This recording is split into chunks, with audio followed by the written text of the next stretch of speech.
문안하겠습니다. 하나님 아버지와 우리 주 예수 그리스도로부터 은혜와 평강이 함께 하시기를 바랍니다. 우리 옆에 분들과 함께 인사하겠습니다. 잘하고 계십니다.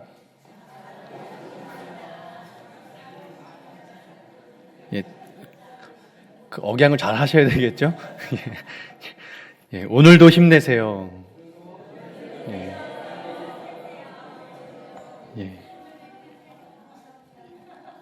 우리 마지막으로요. 하나님이 함께 하십니다. 이렇게 축복하겠습니다.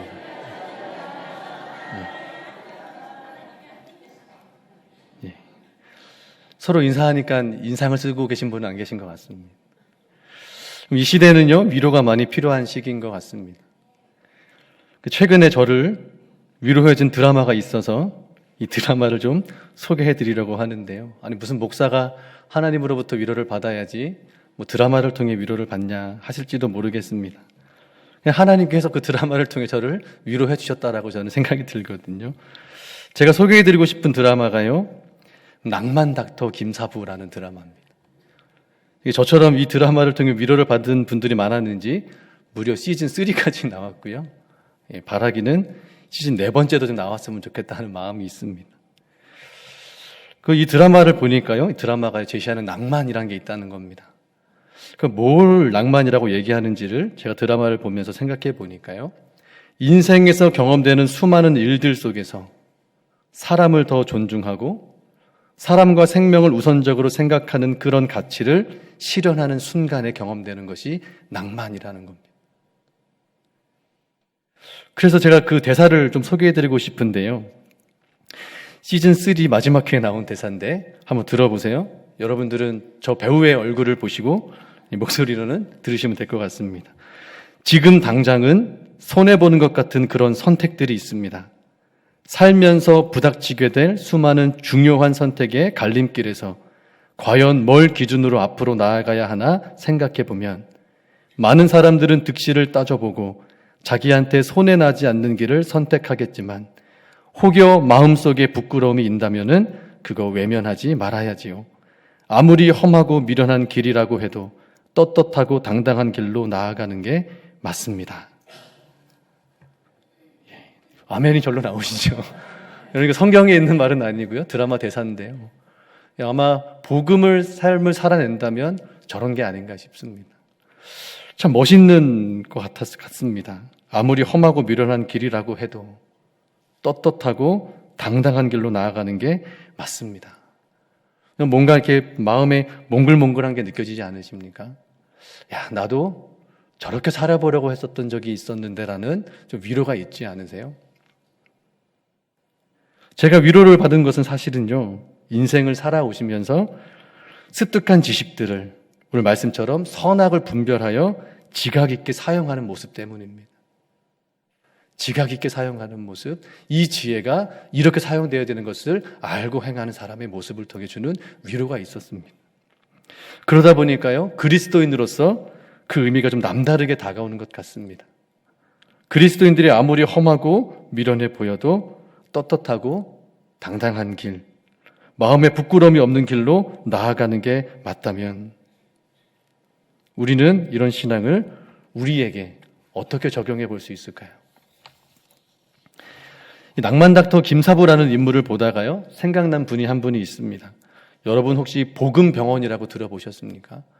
부산 지역에 계신 분들은 아실 텐데요. 1951년 6월에 복음진료소라는 이름을 개설하여 의사 1명과 직원 2명, 총 3명이 시작한 민간병원입니다. 1951년 6월에 복음진료소라고 병원을 연 겁니다. 그 3명 중에 의사 한 분이 계신데 그분의 이름이 장기려 박사님이세요. 이분은 시대적으로 워낙 가난하고 배고프고 힘든 시기를 보내고 있으니까 진료소에 찾아온 힘든 사람들, 그 환자들의 진료비를 본인이 직접 내주면서 진료를 받으셨습니다. 한 일화가 있는데요. 어떤 환자에게는 처방전을 써주시기를 생닭 2마리 값을 내주세요 라고 쓰셨답니다. 생닭 2마리 값을 내주세요가 처방전에 적혀 있는 것이죠. 알고 보니까요, 이 환자가 먹을 것도 없고 너무 가난하니까 영양실조가 된 겁니다. 영양실조는 잘 먹어야 되니 처방전을 써주기를 생닭 2마리 값을 내주라 이렇게 쓰신 겁니다. 그런데 이 처방전을 받은 직원이 당황한 겁니다. 아니 이거를 어떻게 비용을 줄 수 있겠냐.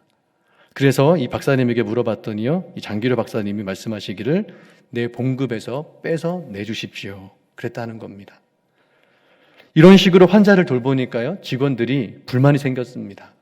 우리 병원이 망하게 생겼다. 이렇게 하면 안 된다.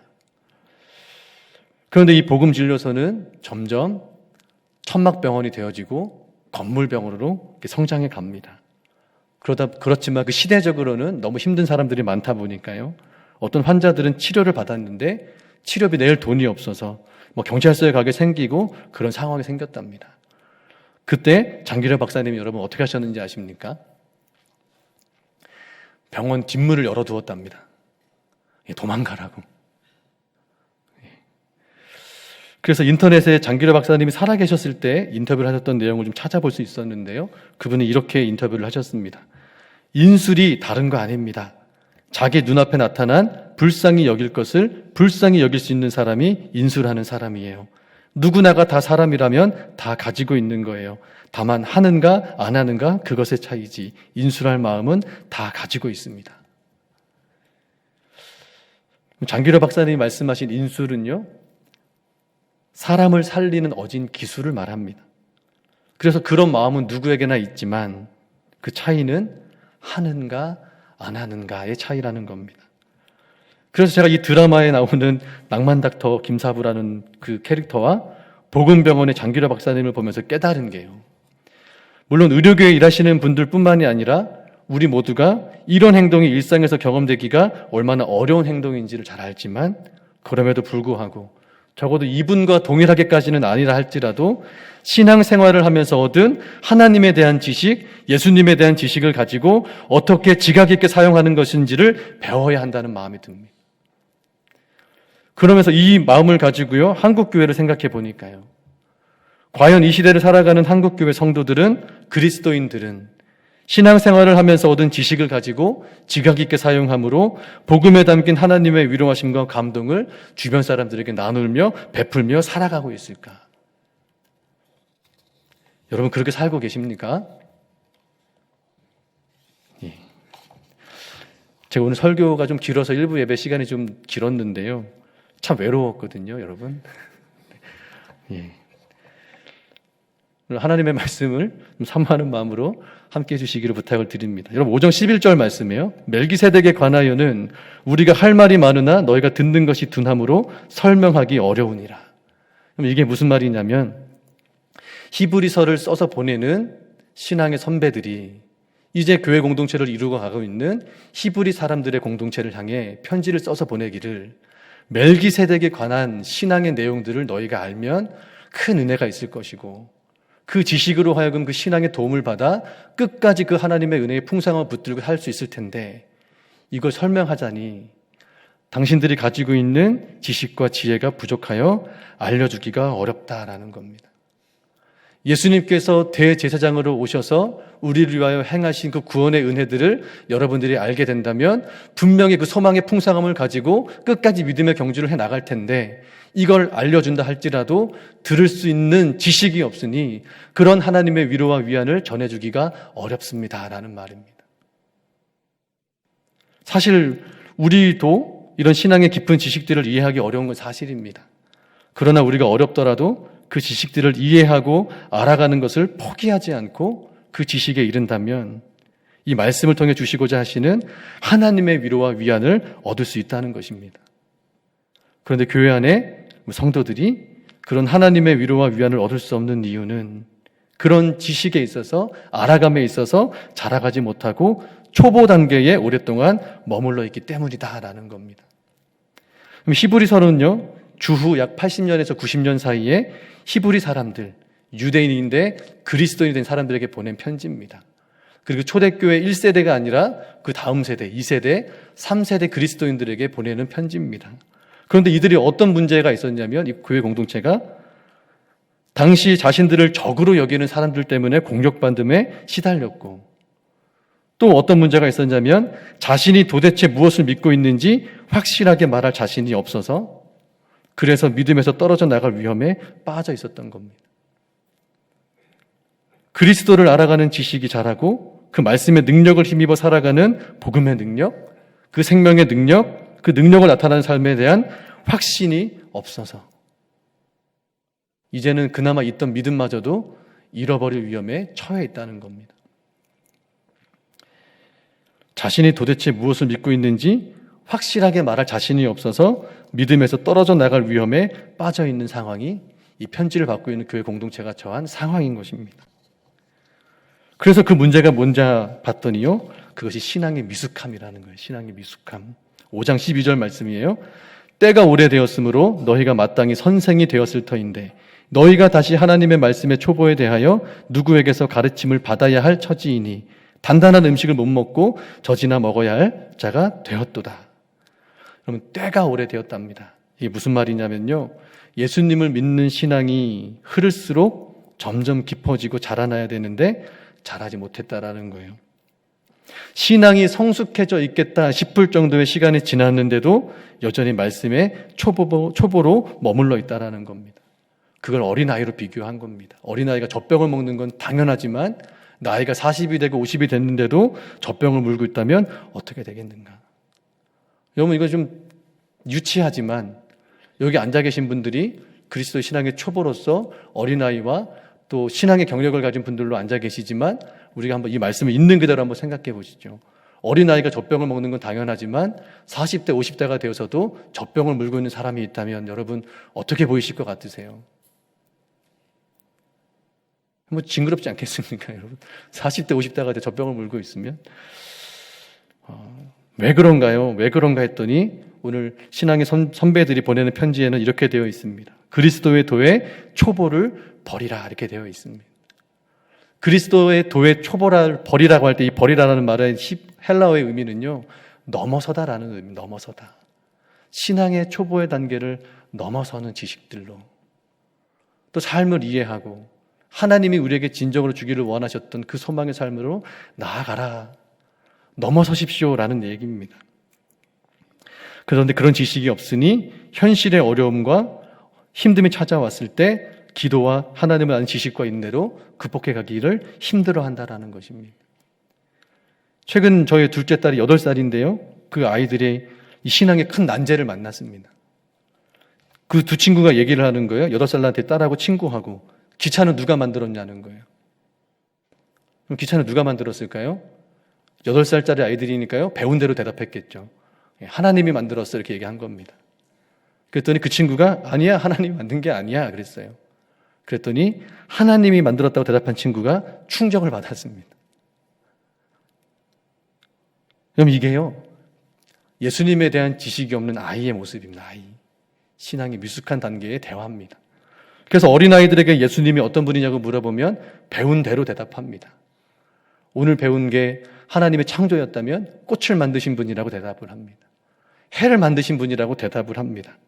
그런데요, 이 아이들이 자라서 40이 되고 50이 돼서 예수님을 물어봤는데 그 아이들이 여전히 꽃을 만드신 분이고, 맞는 말이죠. 맞는 말이지만 그 수준에만 머물러 있다면 어떻게 되겠습니까? 여러분, 이 질문을요, 우리 자신에게 해보시면 어떨까요? 여러분이 처음 예수님을 믿었을 때는 뭐라고 고백하셨습니까? 그리고 지금은 예수님을 누구라고 고백하고 계십니까? 뭐 좀 달라지셨습니까? 요즘 우리 사회에서 사용하는 말 중에요, 어떤 것을 처음 하거나 배울 때 초보 단계에 있는 사람들을 부르는 말이 있습니다. 예를 들어서 테니스를 처음 배우는 사람일 경우에는 테린이 이렇게 부릅니다. 테니스라는 말하고 어린이라는 말을 같이 쓰는 겁니다. 테린이. 그래서 저는 어떻게 뭐가 있을까 생각해 보니까요, 저는 캠프를 해보지 않았기 때문에 캠프를 하게 되면 캠린이가 되는 겁니다. 저는 텐트를 칠 줄 모릅니다. 배운 적이 없어요. 그래서 예전에 한번 가족끼리 여행을 갔는데 한번 배우려고 그랬더니 그 텐트를 치시는 저희 형님이 가만히 있어 그러더니 10분 만에 다 쳐버리셨습니다. 저의 목적은 한 번은 창피할 수 있지만 배워서 다음엔 내가 치겠다라는 마음이 있었는데 그런 기회조차 주지 않으셨습니다. 그런데 여러분, 처음 배우는 사람을 어린이라고 불러요. 어린이. 왜요? 미숙하기 때문에, 잘 못하기 때문에요. 배우고 자라야 하기 때문입니다. 그런데요, 이 아이들이 미숙한 단계에 있긴 하지만 평생을 미숙한 것 아닙니다. 자라나지요. 배우고 알고 경험을 통해서 깨닫는 것들, 그런 것들이 채워져서 성장하게 됩니다. 배움의 과정을 지나 지식을 갖추고 삶의 경험을 얻어 지각을 사용하기까지는 시간이 필요하죠. 이것이 성장입니다. 성장의 시간. 그런데 여러분, 오늘 성경에서는 이 어린아이의 특징이 미숙함도 있지만 또 다른 특징인 이 성장에 대해서 주목하고 있다는 것을 우리가 기억해야 합니다. 성장은요, 자연이 가진 생명의 특징일 뿐 아니라 그리스도인이 가진 생명의 특징입니다. 그리스도인들은요, 복음을 듣고 믿음을 갖게 된 사람들입니다. 그럼 복음이 뭡니까? 예수님께서 우리를 죄에서 구원하시기 위하여 십자가에서 죽으셨고 다시 살아나셔서 우리에게 새 생명을 주신 하나님의 아들, 생명의 주관자가 되심을 믿을 때 우리에게 일어나는 그 하나님의 구원과 하나님의 천국에 대한 소망, 하나님 나라가 이루어지는 역사들이 우리 가운데 이루어지는 것에 대한 믿음이잖아요. 그 은혜들을 복음이라고 하잖아요. 그래서 이 복음을 듣고 믿어 그리스도인 된 사람들을 통해서는요, 그 예수 그리스도의 생명이 나타나는 삶이 드러나야 됩니다. 하나님의 사랑이 어떻게 이루어졌는지, 그래서 그 사랑의 깊이와 넓이와 높이가 어떠한지, 그 지식이 하나님 앞에서 뿌리내려 터가 박히고 굳어져서 세상을 살아가면서 어려운 순간들을 만났을 때 흔들리지 않게 하고 하나님을 신뢰하는 것으로 나타나야 되는 것이죠. 여러분, 신앙의 초보 단계에 있는 이런 상태를 어린아이로 비유한 이유는 이 아이들이 살아있기 때문입니다. 생명을 가진 존재이기 때문입니다. 그런데 여러분, 만약 한 어린아이가 어떤 결핍과 결함 때문에 전혀 자라지 못한 채 유아 상태에 머물러 있다면 그거 너무 안타까운 일이고 굉장히 속상한 일입니다. 여러분, 영적인 삶도 마찬가지입니다. 영적인 삶도 온전한 사람을 이루기까지 계속 알아가고 성장해 가야 하는 것이죠. 에베소서 4장 14절 말씀인데요, 우리 화면을 보고 같이 한번 읽겠습니다. 시작. 우리가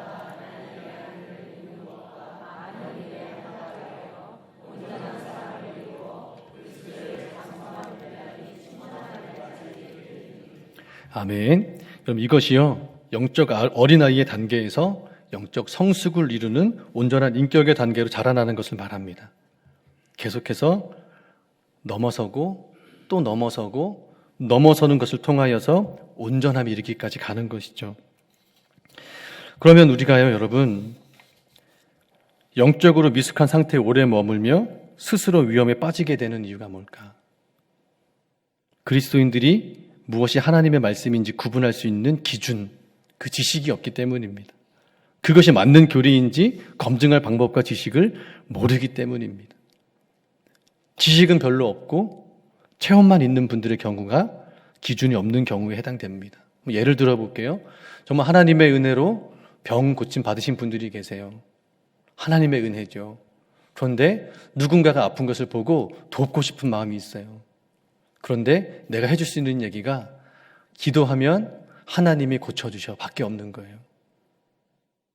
그 말은 틀린 말은 아니지만 내가 이 사람에게 하나님이 당신을 위해 하신 그 복음에 대해서 설명할 지식이 없어요. 그냥 기도하면 고쳐주셔 밖에 없는 거예요. 그분이 왜 고쳐주세요? 그분이 왜 우리를 구원하십니까? 그분이 우리의 창조자시고 아버지이시고 우리를 돕기를 원하셔서 그 아들을 내어주시기까지 사랑하셨던 분이시기 때문에 그분 당신을 돕기를 원합니다라고 말해줄 수 있어야 되잖아요. 체험은 있는데 지식이 없으면 말하고 싶어도 하나님에 대해서 얘기해 줄 수가 없어요. 그래서 지식은 어려운 상황에 처했을 때 더 믿음으로 나아가게 하는 신앙의 영향으로 나타납니다. 그러나 반대로 지식이 없으면 믿음에서 떨어져 나가길 위험에 처하게 되고 혹은 잘못된 가르침 때문에 희생당하고 맙니다. 그래서요, 오늘 신앙 공동체를 향해서 이런 권면을 합니다. 6장 2절 뒷부분 말씀이에요. 완전한 대로 나아갈지니라. 완전한 대로 나아갈지라, 이 말은요, 여러분, 완벽해지라는 말이 아닙니다.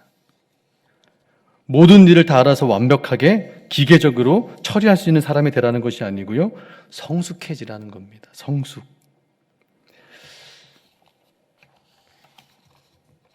그러면 여러분, 우리가 온전함에 이르는 그 성숙함을 이루기 위해서는 무엇이 필요한가? 성장을 위한 헌신이 필요합니다.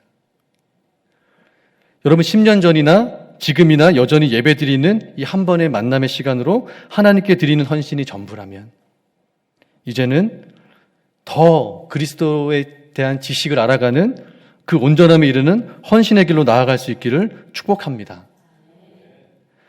그럼 성장을 위해 헌신한다는 것에는요, 두 가지 측면이 있습니다. 두 가지 환경이 있는데 첫 번째는 개인의 영적 성장을 위한 헌신입니다. 개인의 영적 성장을 위한 헌신의 궁극적인 목표가요, 인격의 온전함을 이루는 데 있습니다. 이렇게 한번 생각해 보시면 좋겠습니다. 마틴 로이드 존스 목사님이요, 우리가 어떤 상황이나 갈등이 발생했을 때 어떻게 반응하느냐 하는 것만큼 자신을 검증하는데 좋은 방법은 없다고 말합니다. 상황이 악화될 때 우리는 어떻게 반응하는가? 이것은 우리 신앙의 실제적인 문제를 우리가 어떻게 대하는지를 보여주는 것이죠. 평소에는 훌륭한 그리스도인 같았는데 상황이 악화되면 완전히 무너지는 분들이 계십니다. 병들 때, 상황이 나빠졌을 때, 실망했을 때, 죽음이 임박했을 때 어떻게 반응하는가? 믿음 밖에 있는 사람과 똑같은 시련을 겪을 때 다르게 반응하지 못한다면 우리가 그들과 다른 그리스도인이라고 주장하는 것이 무슨 소용이 있겠습니까? 우리가 믿는 진리와 예수에 대해서 말한다 한들 그것이 무슨 소용이 있겠습니까? 오히려 그 반대되는 상황이 만들어지죠. 복음에 합당한 삶이라는 기준에 못 미치는 상태, 하나님과 그리스도의 이름을 욕되게 하는 상태가 되고 맙니다. 그러면 개인의 영적인 성장을 위해 헌신하고 성숙한 신앙을 가진 성도는 어떻게 반응을 할까요?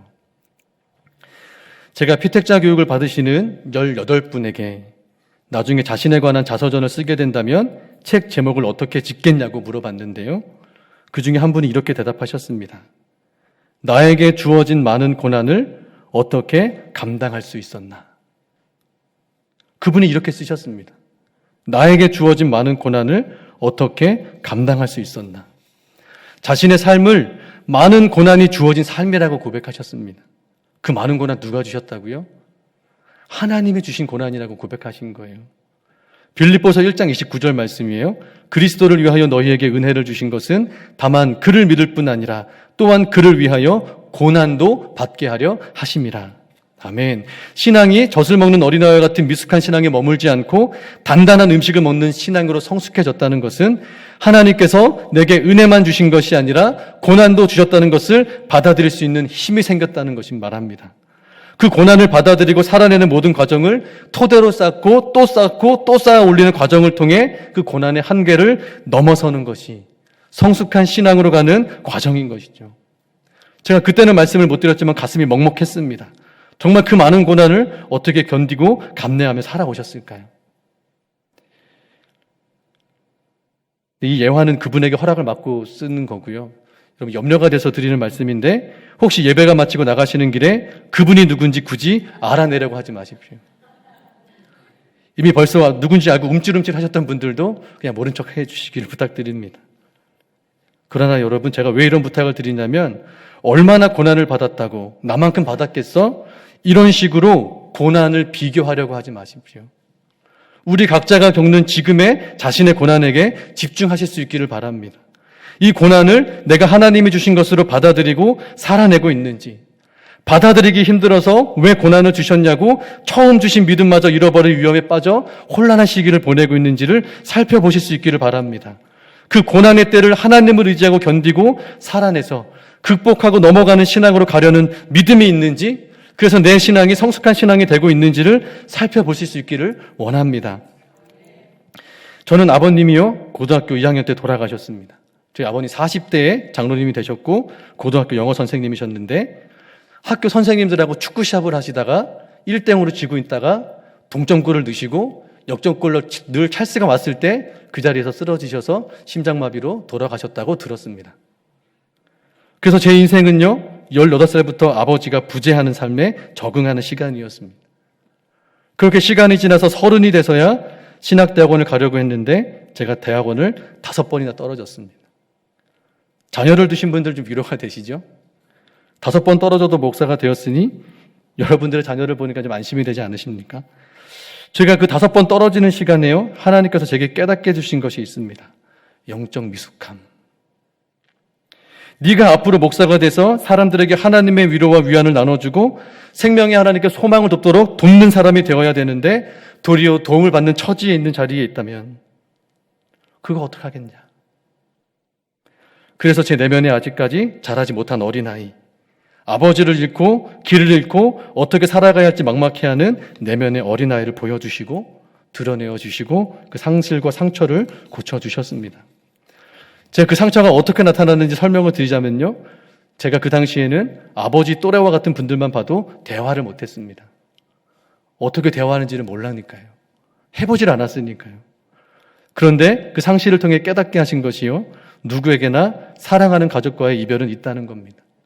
나에게만 일어나는 특별한 슬픈 일이 아니라 이 땅에 살아가는 사람이라면 누구라도 겪게 되는 모두의 슬픔인 것이죠. 모두가 저마다의 슬픔을 가슴에 안고 살아가고, 다만 그런 순간이 닥쳐오면 어떻게 해야 할지 몰라서 어리숙하고 당황해하면서도 그렇게 적응해가면서 살아간다는 겁니다.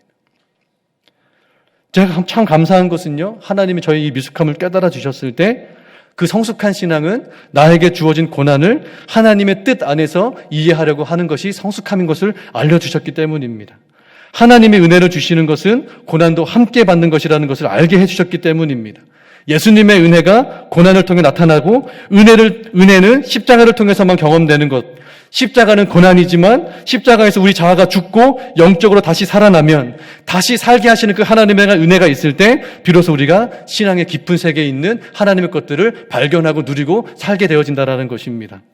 그래서 영적으로 성숙한 신앙은 고난 그 자체는 힘들고 버거운 것이지만 하나님께서 이 시간을 통해 이루기 원하시는 하나님의 목적, 하나님께서 이 과정을 통해 나를 더 온전한 인격으로 세워가실 것이라는 소망으로 견뎌가는 것입니다.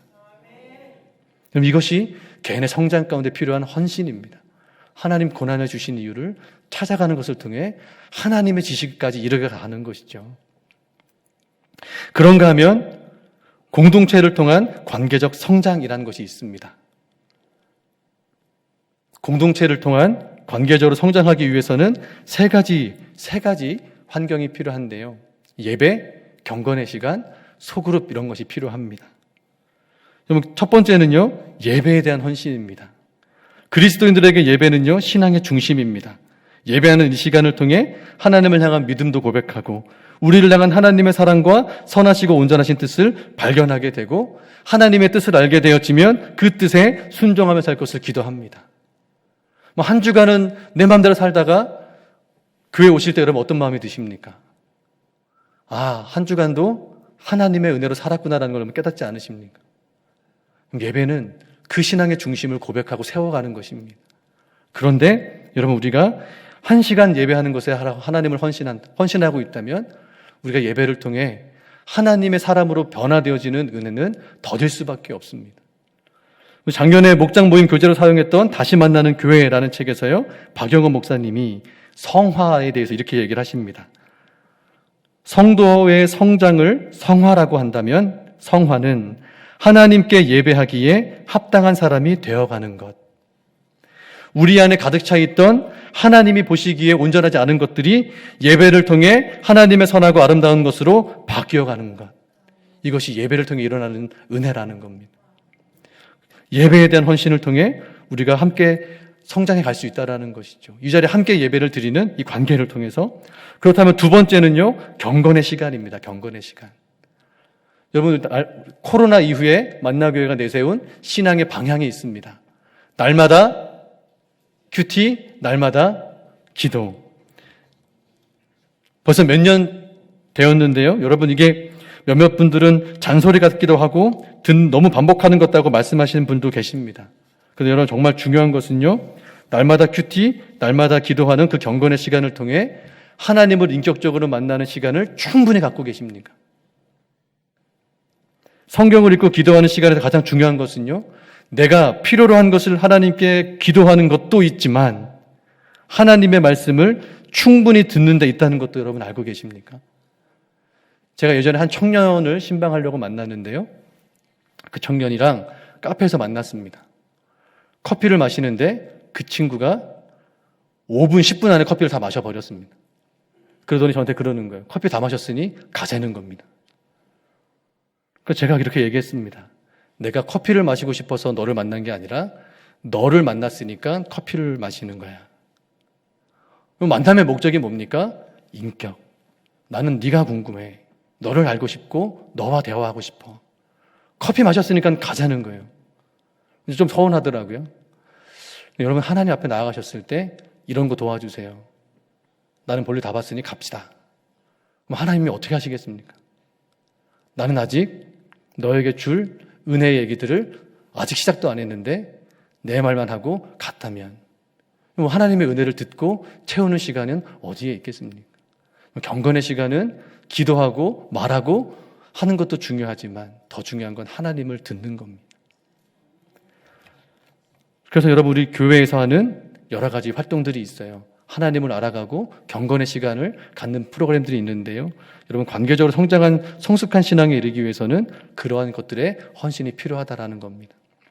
그런가 하면 마지막으로는요. 세 번째는 소그룹입니다. 소그룹. 초대교회는 대부분 가정에서 모인 교회였습니다. 건물도 없고 가정에서 모였지만 하나님 나라를 꿈꾸며 생명이 넘치는 공동체를 유지해 갈 수 있었던 것은 복음 안에서 함께 삶을 나누고 신앙을 세워가는 모습이 있었기 때문입니다. 좀 교회로 말하면 우리 안에 목장이에요. 목장 식구가 힘들었을 때 같이 기도해주고 격려해주고 위로해주는 것을 통해서 그렇게 복음으로 삶을 나누며 신앙을 세워나간다는 것입니다.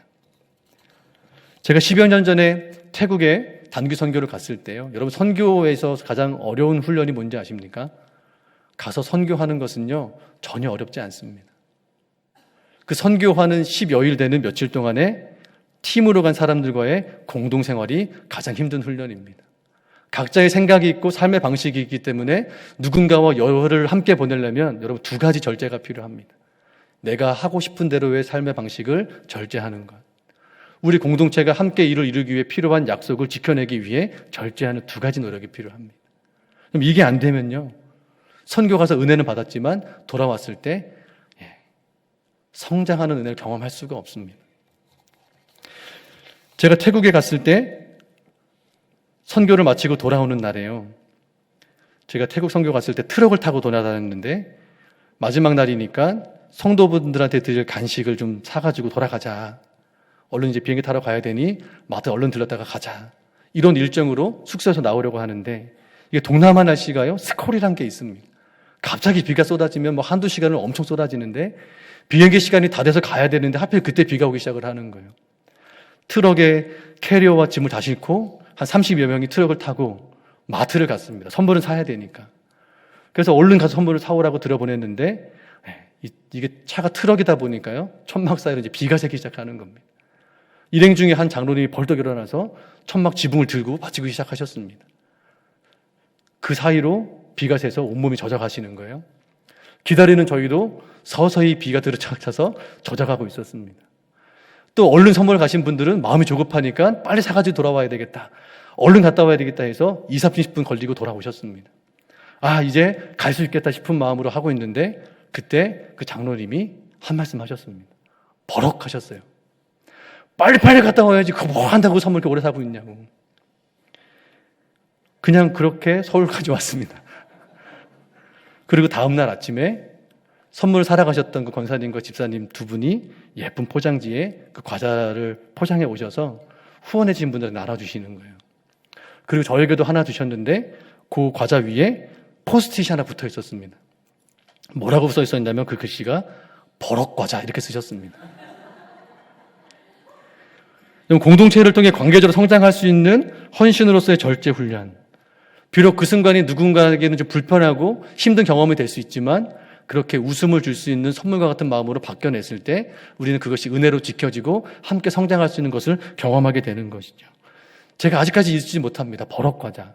맛은 뭔지도 모르고 무슨 과자인지는 모르지만 그냥 그 과자 이름은 버럭과자였습니다. 그래서 여러분 좋은 교회는 모든 것이 준비된 대로 형식과 목적에 맞게 완벽하게 수행해내는 그런 것이 교회가 아닙니다. 앞으로 행복한 일만 있을 겁니다라고 말해주는 것이 교회가 아닙니다. 슬프고 아플 때 함께 울어줄 수 있는 교회. 위로가 필요한 성도의 마음에 귀 기울여주고 마음을 나눠주는 교회입니다. 여러분, 김규성 목사님이란 분은 관계적으로 성장하기 위한 헌신에 있어서 성도들이 노력해야 될 것에 대해 이렇게 말씀하셨어요. 애통을 경청하는 일. 누군가의 아픔을 듣는 겁니다. 아픔을 듣고 아픔을 이해하고 그에게 우리가 알고 있는 그 하나님에 대한 지식을 가지고 도와가는 거예요. 하나님이 도와주실 겁니다. 여호와 이레 하나님이 예비하신 것을 주시기 위하여 당신을 이끌어 가실 겁니다. 포기하지 마십시오. 이렇게 권면해 가는 것이죠. 그래서 오늘 누가 왔나, 몇 명이 왔나 예배를 확인하는 것이 아니고요. 오늘 누구 표정이 안 좋은데 무슨 일이 있었나? 도와줄 일이 있나? 이렇게 다른 사람의 안위를 생각하는 것이 관계적 성장을 위한 헌신입니다. 여러분, 미숙한 신앙, 하나님에 대한 지식이 부족하고 영적으로 미숙한 상태에 있다 하더라도 그 자리에 머물려 하지 않고 개인의 성장과 공동체를 통한 관계적 성장을 위해 헌신을 멈추지 않는다면 순간순간마다 성숙한 신앙으로 넘어서는 그런 기쁨들을 하나님께서 우리에게 주실 줄로 믿습니다. 예전에는 도저히 넘어설 수 없을 것 같던 문제들이 이제는 어느덧 별일 아닌 것으로 여겨지는 그런 은혜의 때를 주실 줄로 믿습니다. 그러면 여러분, 우리가 어떻게 살아가야 될까요? 미련해 보이고 또 상처받을 것을 알지만, 그리고 또 후회할 것 같은 마음이 들겠지만, 하나님께서 완전한 대로 나아가라라고 말씀하시면 그 말씀을 따라가는 것이 맞습니다. 성장을 위한 헌신을 포기하지 않고 갈등에 부딪히고 관계 속에 들어가 성숙한 믿음, 소망, 사랑에 이르기 위해 말씀을 따름으로써 온전한 신앙에 이르는 성도 여러분들, 우리 만나교회가 되시길 진심으로 바라며 축복합니다. 기도하겠습니다. 하나님, 성장을 위한 헌신을 멈추지 않겠습니다. 고난을 통해 하나님의 목적을 찾아가는 성숙한 영성을 갖게 하시고 관계적 성장을 통해 복음 안에서 위로하며 함께 세워져 가는 성숙한 교회 성도 되게 하옵소서. 예수님의 이름으로 기도합니다. 아멘.